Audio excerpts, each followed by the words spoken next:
गेल्या 2 दिवसांपासून पावसाने सातारा जिल्ह्यामध्ये उघडीप दिली, मात्र महाराष्ट्राची भाग्यलक्ष्मी असणारं कोयना धरणाकडे संपूर्ण महाराष्ट्राचं लक्ष लागून राहिल्याचं पाहायला मिळते। मी सध्या आहे कोयना धरणाच्या परिसरामध्ये। मी या ठिकाणी न्यूज अनकटच्या प्रेक्षकांना दाखवण्याचा प्रयत्न करतोय।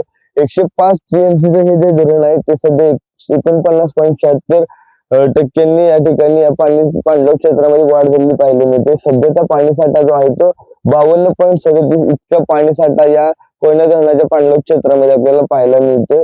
मागच्या वर्षीच्या तुलनेमध्ये 25 TMC पाणीसाठ्यामध्ये या ठिकाणी यावर्षी घट झालेली पाहायला मिळते।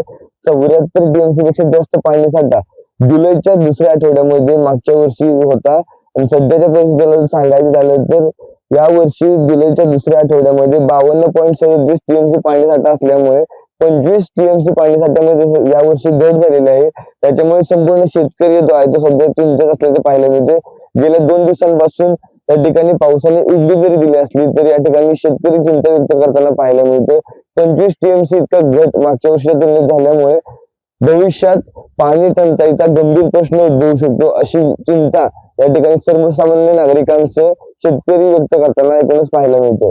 Omkar Sonali, news uncut, Koynanagar, Satara.